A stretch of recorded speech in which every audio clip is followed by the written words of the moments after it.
Welcome back to part 2 of uncovering some of the critical mistakes people make when picking an advisor.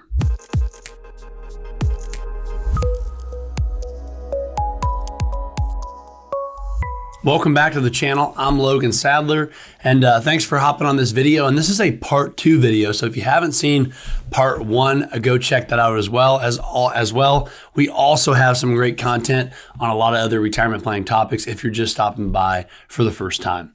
So I wanted to talk about, again, in this video, it's part 2 of uncovering some of the the critical mistakes that people make when picking an advisor to work with, right?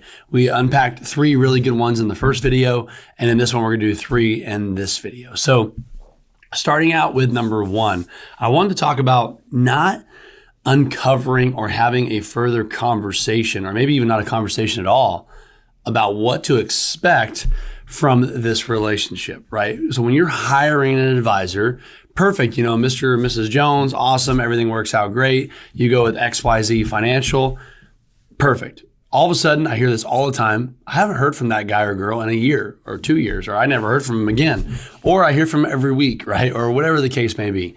I think a lot of time needs to be spent as after you've decided, okay, or maybe even before you've decided if this is going to be a good fit to choose that advisor or the advisory firm, understanding what is this going to look like moving forward? What is our communication going to look like? How often are we going to talk, right? What will we be talking about when we talk, right? So, some advisors, they have a monthly meeting, a quarterly meeting. Some of them have a biannual or maybe even once a year, and some have no process at all, right? Hate to say it, but to be honest, some out there have no idea when they're going to talk to you either. They just kind of play it by ear. I think it's very important for some of you out there, you might want a lot more communication and involvement in your financial planning. Some of you might not. You might say, you know what? I want to talk to you twice a year, once a year, and know that you're handling things. I want to offload a lot of that to you. That's fine if that's something what you're looking for. But I think having that conversation is very, very important to set those expectations heading into that agreement and that relationship. Number 2 is forgetting to ask about, that's great, you're an advisor, right? I'm hiring you to be my advisory firm.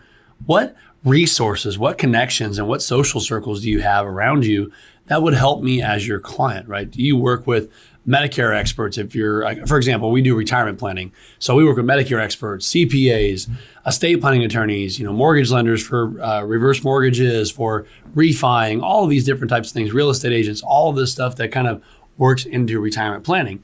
So when you're interviewing an advisor, maybe you're in a younger age group, you need a CPA that does stock option plans or whatever it might be, right? You want to know what resources do you have or what people do you work with that would be a benefit to me, and how do those relationships work? I think understanding their resources and their network is very, very important. Some have a great network built out. Again, some have none, right? And so I think it's important. What do you want out of the advisor? What further mentorship and guidance do you want in those other areas that could be very important to you? Number 3, this is very often out there, a problem for some people, not asking what the advisor's succession plan is. So if you're meeting with me, for example, hi, I'm Logan. That's great. Logan's a nice guy. I like Logan. Good. What happens if Logan's not here, right? That is a very valid question. Don't ever feel like you're being out of line. It's a very valid question to ask. What do I get out of this firm if something happens to you, right? A lot of advisory firms out there are 1 or 2 man shops, or they work for these big banks or big firms where when they're gone, you kind of get your file gets kind of thrown into the wind, right? And it's important to know if something happens to you, who do I work with? Where does this relationship go? Because that could be a deciding factor of if you want to go with that firm or not. Having a documented succession plan of if Logan's not around or whoever you're working with is not around, who is our advisor or what happens to the firm and who are we to turn to? Right. So I think 3 very valid points on this one and on the last video. Hopefully you guys found those insightful. I know a lot of people out there are hitting us up on our emails and things like that for appointments. I know a lot of people are meeting with other advisors. I think it's super important though, when you're interviewing an advisor, whatever stage you're in, asking those deeper questions.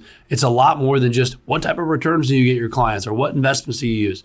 Those can be valid questions at times too, but understanding the deeper relationship and the deeper expectation of what you want out of your advisor. So hopefully, again, you found that insightful. We're going to be back here again with another video next week. I hope you all have a great day.